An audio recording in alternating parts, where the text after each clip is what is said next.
बताते हैं कि कौन जाए अरबी पढ़ने। वैसे भी जो मदरसे में पढ़ाया जाता है वो हमको आता है, जैसे अव्वल कलीमा और खाने की दुआ वगैरह, बस यही मदरसे में पढ़ाया जाता है। ये किसने कहा आपसे कि सिर्फ चंद और कलमा पढ़ाया जाता है?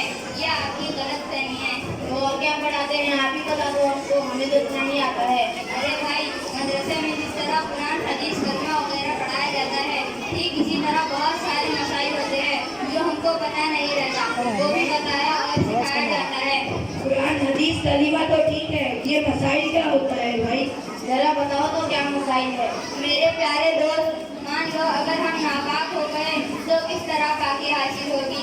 इसमें नहा लो, हो जाओगे पाक। नहीं भाई, पाकी हासिल करने के लिए जब हम गुस्ल करते हैं तो उसमें भी कुछ चीजें फर्क है। अगर वो छूट जाए तो हमारा गुस्ल नहीं होगा और हम पाक नहीं होंगे। नहाने में भी फर्क होते हैं क्या? आपने तो कुछ नमाज में सुने हैं। अच्छा भाई, आपको पता है कि नहाने में, गुस्ल में क्या क्या फर्क है? मैं बताता हूँ। सबसे पहले पानी, साबुन, बाल्टी, ये सब चीजों का होना जरूरी है। नहीं भाई, गुस्ल में 3 फराइज फर्ज है। नंबर 1, मुंह पर कुल्ली करना। नंबर 2, नाक की नरम हड्डी तक पानी पहुंचाना। नंबर 3, पूरे बदन पर इस तरह पानी बहाना के बाल बराबर जगह सूखी ना रहे। ये तो किसी को नहीं पता होगा भाई। मेरे भाई, अगर इन तीनों फर्जों में से कोई एक फर्ज छूट जाए तो हमारा गुस्ल नहीं होगा और हमारी कोई भी इबादत कबूल नहीं होगी।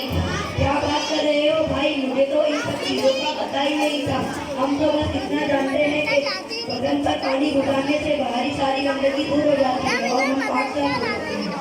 मेरे भाई, ये तो सिर्फ गुस्ल के फराइज है। इसी तरह वजू के फराइज, नमाज में क्या क्या फर्ज है और क्या क्या वाजिब, इसी तरह बहुत सारे मसाइल होते हैं जो हमको पता नहीं रहता और हम गफलत से जिंदगी गुजारते रहते हैं। हाँ दोस्त, आपने तो हमारी आंखें खोल दी। इंशाल्लाह अब से हम भी मदरसे जाएंगे और दीनी मसाइल और दीनी तालीम को हासिल करने की कोशिश करेंगे। वैसे आप कौन से मदरसे में जाते हैं? मेरे भाई, आपको ये भी नहीं पता कि आपके मोहल्ले में एक ऐसा मदरसा है जिसकी तालीम पूरे शहर में मशहूर है। पता भी तो भाई, और शर्मिंदा ना करो दोस्त। मेरे भाई, मेरा मदरसा यही आफ्ताब पैलेस मदरसा तालीमुल कुरान मस्जिद पता है। अच्छा, अब हम घर जा रहे हैं। अस्सलाम वालेकुम।